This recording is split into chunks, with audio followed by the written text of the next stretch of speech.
Hi there. Feel like taking a look at air ground today as a tutorial, so you can learn a little bit of techniques that are used in this song and the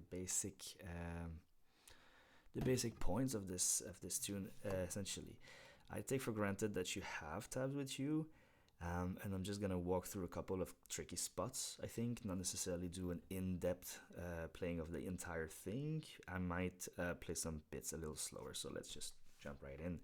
Your tuning should be E flat on the low one, then B flat, that one goes up from an A normally. The D string goes down to a C, the G stays the same, the B goes down to an B flat, and then the D, well, the E string goes down to an D. And whenever you play an Antoine Dufour song, you really let the tuning work for you. He has very few songs in standard tuning, and he makes sure that he uses tuning that give the whole guitar this really special vibration to it. Another consideration that I want to talk about right from the start when playing Antoine Dufour is not so much your nails are not that important. He has nails that are curved just a teeny tiny bit. He doesn't have them as the same shape as the fingers, but he files them a little sideways. So he gets both a bit of nail and a bit of skin on the strings. He has them much longer than me, and they're fake nails that he uses. But I prefer the sound of natural nails personally. But more importantly, what matters is that the motion of your fingers has to be the entire finger that picks the string.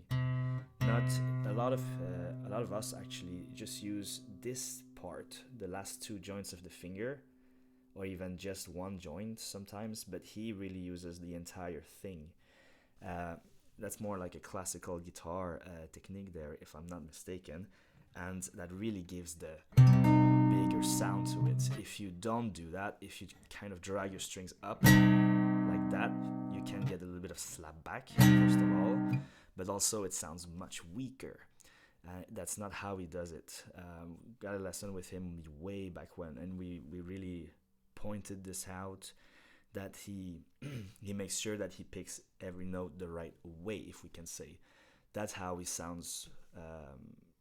That sounds so huge, apart from the $10,000 guitar, I suppose, but he really need that in order to get more of an Antoine Dufour sound there. I'm thinking of going a little bit out of order, actually. The song itself has a lot of techniques that you might not be familiar with, depending how much you have played that kind of music before. But if we look at the chorus, for example, that's pretty straightforward, all things considered. We're starting over here the 8th fret for the index on the G string, and then 9th fret over there for the two bass strings.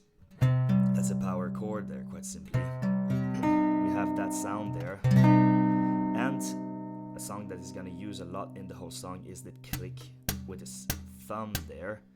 And he's doing a lot of raking up first, raking up and then falling on the thumb. So that's something you definitely want to practice a bit, because you have to not hesitate as you do that, and you have to kind of manage your volume as well.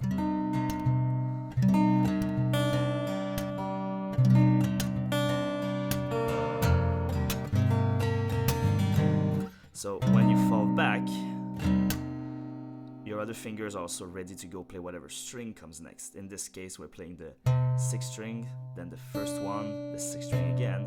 We're pulling off, then we're clicking again, playing the B string, and then the bass there. It's one motion at a time if you really break it down.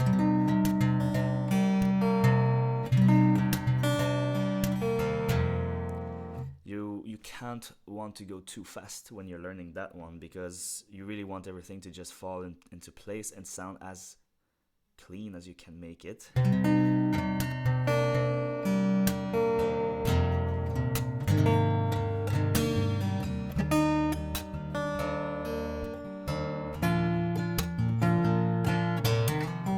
Yeah, that's a bit special. In the tab, he puts a little arrow on that string. I flick my finger at it. So I have my middle finger here, and I just use it to flick that string, and then a hammer on, and then followed by a slide.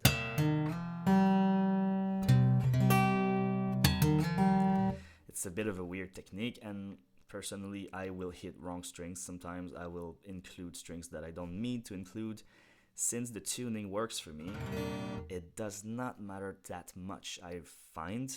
But if you really wanted to play like Antoine Dufour, you'd have to practice this until you just don't hit the strings you don't want.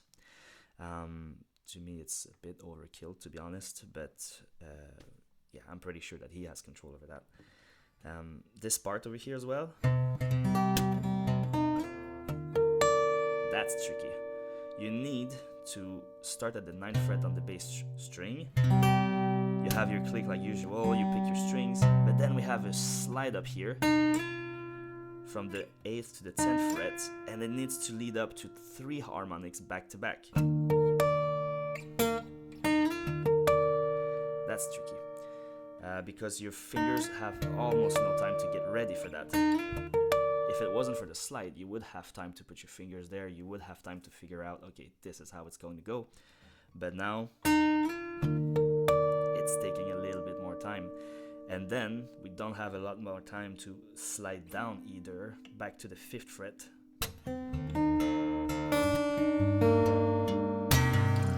So that's also a tricky spot to play there.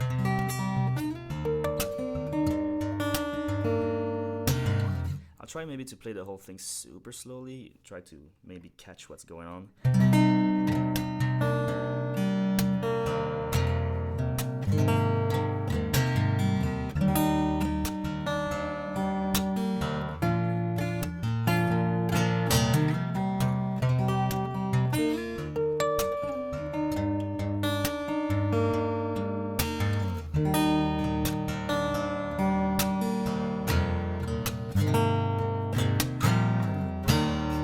The good thing though is that this part comes over so often in the song, so once you have that one down, you don't really need to come back to it. There's no variations or anything like that. It's just going to be the same thing over and over. And personally, I really like this part because it just fits super well in the song, and it's just really fun to play. It has this good feeling to it. Once you have the fingers down at the right place, it just feels like it's falling naturally where it should be.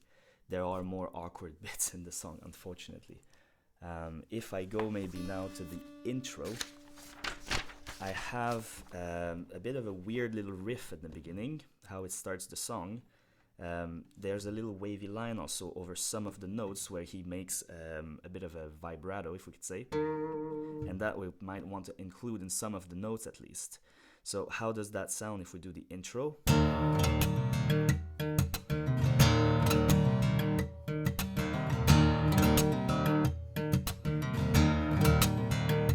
I am not doing the palm mutes like he's doing. Just doesn't really work for me. I don't really like how it sounds. I prefer a bit of a fuller sound there. I hope you wouldn't mind. And one thing that's kind of new now, we still have our click, but we also have a sort of tap with the left hand on the fretboard here. You really just want to use all your fingers and cover all of your strings. We're kind of doing the opposite of what we were doing before, where we're trying to let all the strings sound as much as possible, as long as possible. This time we want to kill the whole thing. We want to just not get any sound after that. And the rhythm is a little tricky here as well. I realized that there's a lot of stuff that the left hand does, and then the right hand kind of just waits around. It doesn't do that much. We're doing this. Here, there's 4 different notes that the left hand is all taken care of without the right hand being involved. This, we need to do it twice. So this one, that click is gonna fall on the beat, but then this is gonna be just before the beat, and it's the right hand that's gonna go and give us the beat there. If we do it super slow,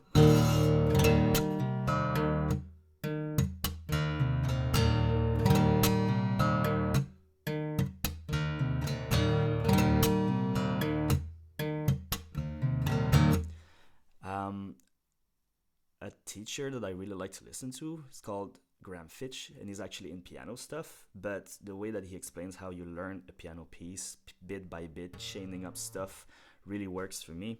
And this is a good example of some place that you could use that. You could use just that move here, then you train to do that hammer on, back to that move, back to that click. You just train that in a loop so that it ends up feeling like you've mastered this.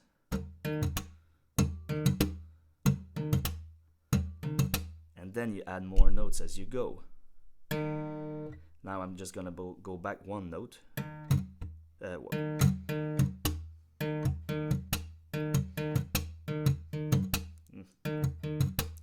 And then I can add the note that came before, which is just the bass string here.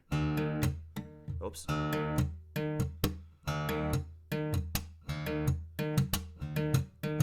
And then by backtracking like this, I can eventually learn the whole riff.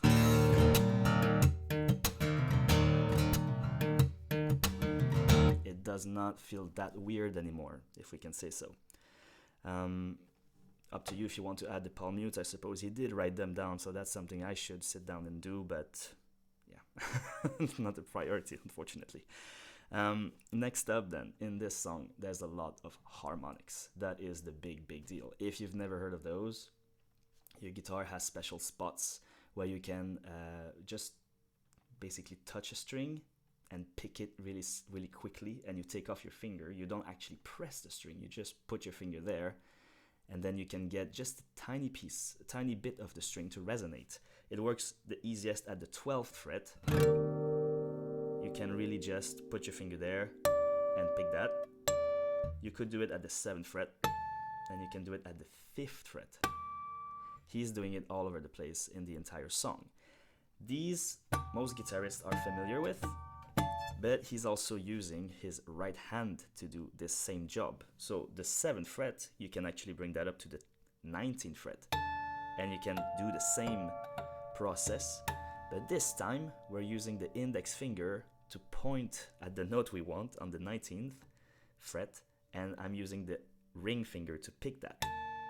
I have to remove my finger quite fast in order to get a good sound here, and the trickiest ones are over here, over the sound hole. You need to figure out where is it that I would have my 24th fret. That would be the equivalent of the 5th fret here. That can take a little while to just get around to, and he's using them a whole lot in the song. If you watch my cover, those are the harmonics that I'm messing up because they're just kind of easy to miss out on.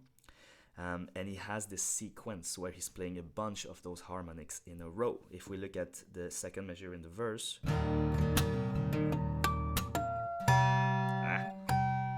so in order to do this, we're doing the riff, but when we come here, instead of cutting everything like we were doing in the intro, we're picking those two strings, then we're clicking, getting the 7th fret here, but that first one is still ringing, hopefully, and then we're getting the one here at the G string with the right hand, while also picking the bass with the thumb, because why not? This is really tricky. And this is something that he's really become a master at, because they don't just sound sort of okay, they sound super clean. So you want to try maybe to be able to do that as well, but again, needs a lot of practice there. And in this song, it's kind of divided that your guitar, the bottom 3 strings are gonna handle those harmonics, and the top 3 strings are gonna be handling the riff, the bass. So you really want to separate those. When we get to this part, I'm still doing the rake like in the beginning, but now I want to be careful to not touch that harmonic as I'm doing it. If I do that, I'm killing my harmonic. I'm killing the melody of the song. I can't do that. So I really need to use my thumb, the index, the nail on the thumb here. I really want to aim for the strings that I want and leave the other ones alone. So actually I aim for I aim for fewer strings than he actually wrote down, but by the nature of the motion, you end up making those strings resonate anyway. But you just want to make sure that you leave the G string alone. So you can practice that also on its own.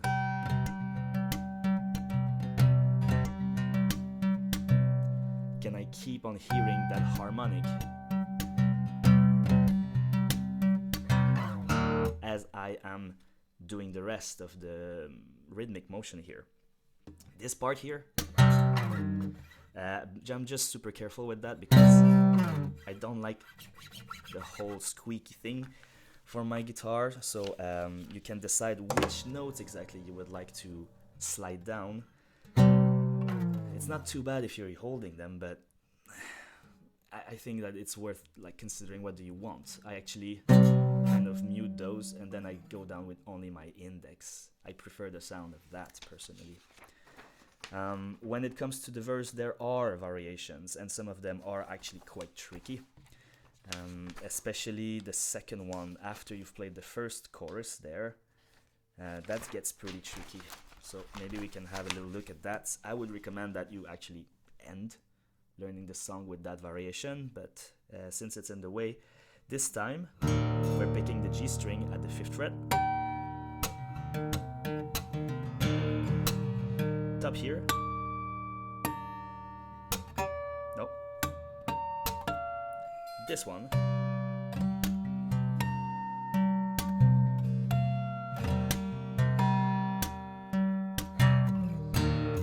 Yeah, it's a little tricky. So what I've discovered practicing this thing is that you think that there's many more notes that need to go in there, but actually not really. So if you really take it one thing at a time, we have that one. We do our roll up like normally. Then we get the 24th here. And that 24 just leads to a click. But then the left hand has quite a bit of time actually to go hammer on that note over here.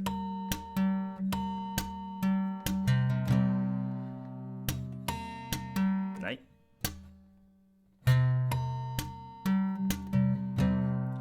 So a little bit like we were practicing in the riff at the beginning, the very intro riff, you might want to just like do it one motion at a time and kind of chain up the different things that you need there.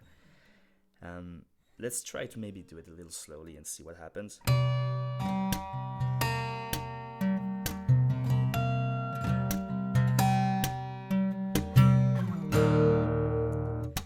So might be worth to also just practice your harmonics a little bit there, just to like, what is it that falls together? What is it that's alone?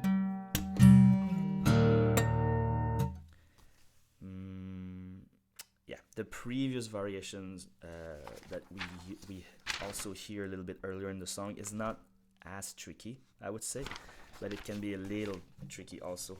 He writes variation 1 here, it's that one.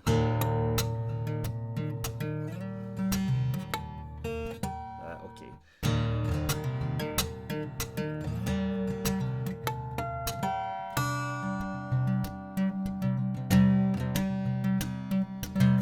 The only thing is you need to know where are you doing the slide.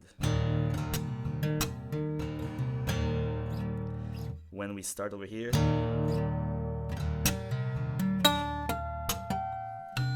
and he's doing 7, 7, 5th on the bottom 3 strings one at a time, and then that one here. And if you miss that one, then it sounds a bit awkward. Like we really know that there's something missing. Yeah, but break that one down as well, step by step, and it should be sort of okay. Let's take a look at the bridge. No, not the bridge, but the pre-chorus, we could call it, I suppose.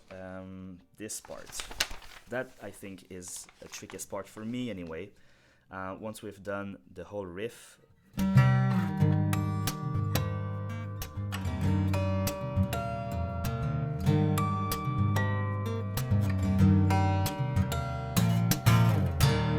the tricky part here is that we're also going to be using the D string to get that harmonic in there. We still need to be brushing up the strings that we've wanted to have with the D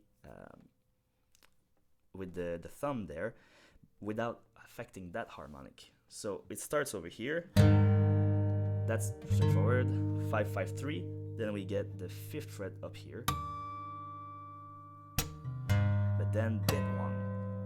And now I just did click, pull off, bass. Click, pull off, bass. Leading into that harmonic. And now we're tapping over here at the G string. So this and this, they need to coexist.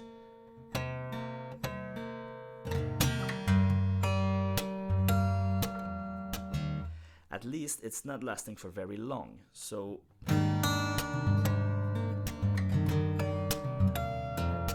and in his recording it's drenched in reverb, there's a little bit of delay, so it also helps that even if there's a note that doesn't last, we can still keep on hearing it. But personally I find that it's a little bit of a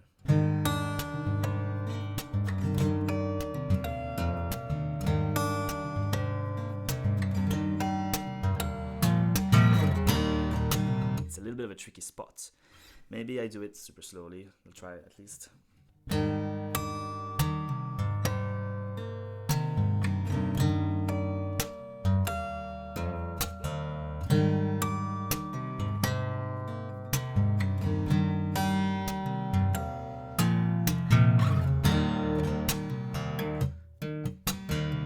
It's super satisfying when you get to that part. You come back to the intro riff there, but yeah, it's a little bit the same as I was saying before. You really jump around with your harmonics. When you see him play that, like that hand is doing so much work. This one is providing a lot of notes and tapping a lot of things, but it's not really spectacular. It's just staying in its spot and it's doing its own thing, while this one is jumping all over the place, trying to get to those harmonics. That's a cool part to the song. Now we're back to the chorus after that, and I'll just jump to the bridge really quickly. Also a tricky spot in the song, surprisingly.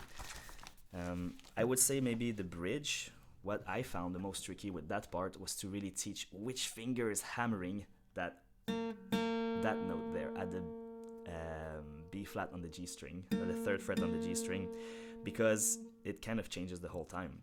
At the very, very first chord we have, this finger is doing nothing, which normally is a pretty strong finger. We want to use it, but now it's just taking a break, and it's the pinky that's going to be hammering that note.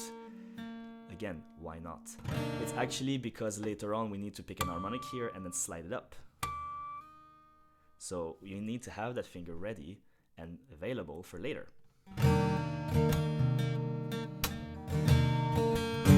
This time it's gonna be the long finger, the major, I suppose.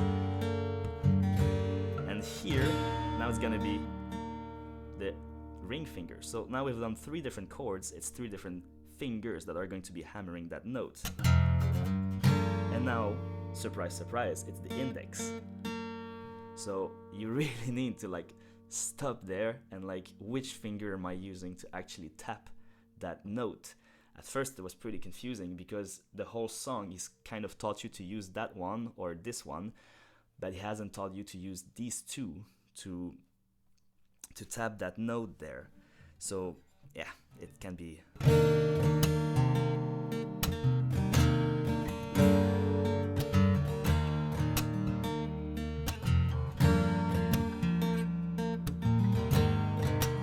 index. This part also, it's good to like play a little bit with your dynamics. The rest of the song is pretty much full volume the whole way through, but this part can be a little bit quieter in the beginning.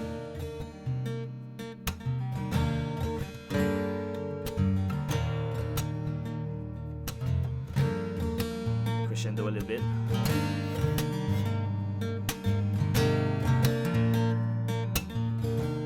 Maybe back to like a bit of a quieter sound there.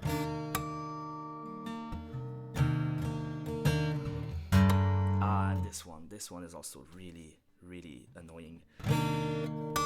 This is something we've seen before. Then, okay, click first, pull off, bass, and then hammer on with the pinky. When we go to measure, it's 31 I have right here. No, sorry. Yeah, 31. Then we're gonna switch over to Discord. We have 4/4/2 with the left hand, and the rest is open, but we need to pick a harmonic here at the B flat string. So you need to brush with the You need to brush all of your strings with your thumb and then pick that up at the end. That's difficult. To do in tempo, pretty tough. And now, when you're super happy because you managed to nail that harmonic, you have to tap that note, which is right beside. So if you end up doing the harmonic, but then you cover it with your finger, you've just killed the melody. So unfortunately, the same happens here. It's a little bit of an easier chord at least. So, and here we go to the 10th fret. Because we want to keep that going, we can't tap here. It's the same string. So I would kill the note right away. But if I go tap at the 10th fret, I have the same note, while this one can keep on ringing. So that's what he's doing there. There's a thing I haven't mentioned yet, but sometimes when he does this thing, in his tab he wrote a hammer on, and I just picked them. I prefer a little bit of a quieter sound there. So again, I'm not respecting what he wrote, but hopefully we're allowed to kind of do a little bit in our own interpretation there, I hope. After that, it just keeps going. This one, this is tricky also, because now I need to use the D string, I need to use the E string up at the top here, and then I need to pick those up while not affecting my harmonic.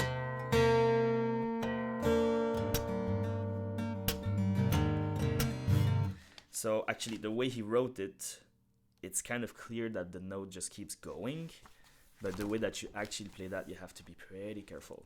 Pretty careful to not go and kill that harmonic.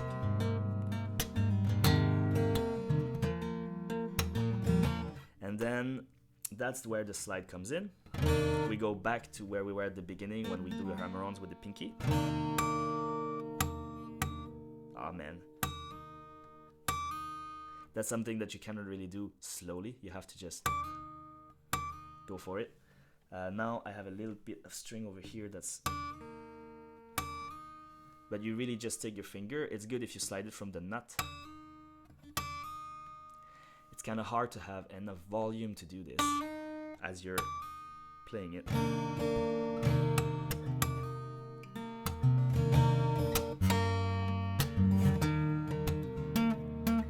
Now I'm messing up a bunch of notes, but hopefully you get the concept at least.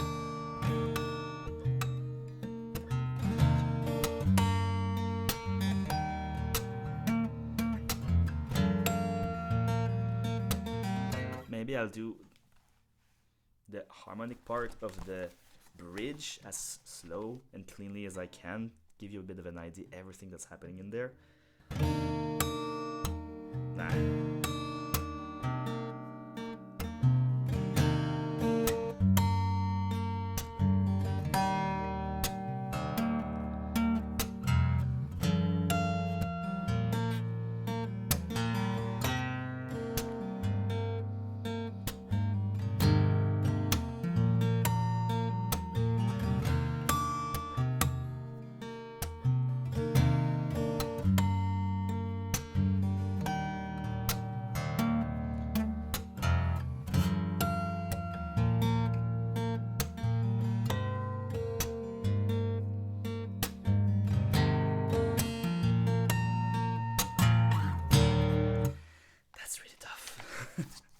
And when you come back to the transition there, you just jump back right into the chorus. The chorus has like bits that are a bit longer now, bits that we repeat, so it's jumping around a little bit in terms of its structure, but it's nothing that you haven't played before. So at least that stays pretty straightforward. And then at the end, we just grab the opening riff again.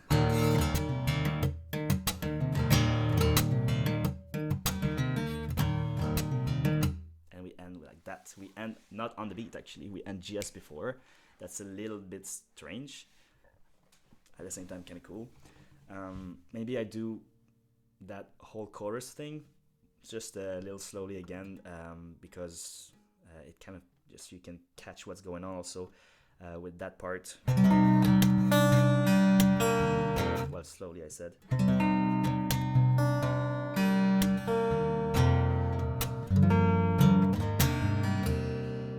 Okay, I guess I need to look at this for a second there, otherwise I'm getting in my own way a little bit. Now.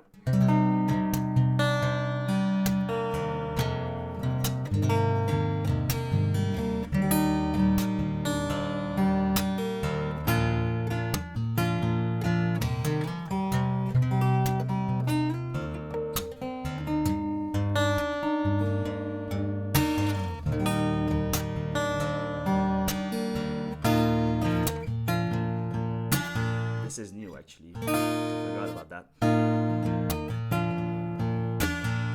But it's as normal as it gets when you play Antoine Dufour. Like, it's really just...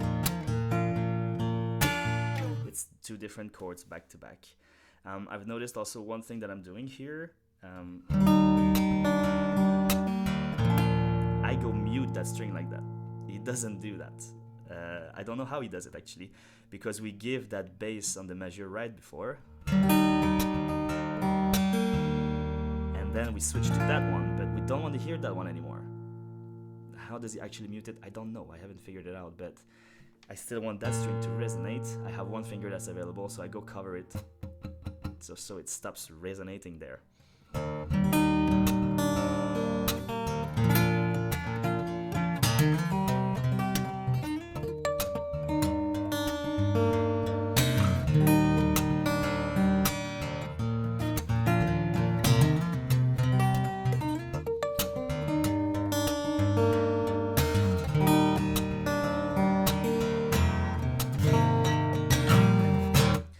This part also, I would say, like, it can be a little bit weird with the rhythm at parts. You might want to just train tapping your foot where you know the beat actually is, and at first it feels very out of sync, it feels clumsy, but when you have forced your body to do that, then it kind of forces everything to fall into place. You can't allow yourself to have one note that's too long here or one note that's too short there. And that thumb there, when I do after this part, it's doing a lot of, it's doing, so that's also something maybe worth just practicing on its own, because it's a lot of notes.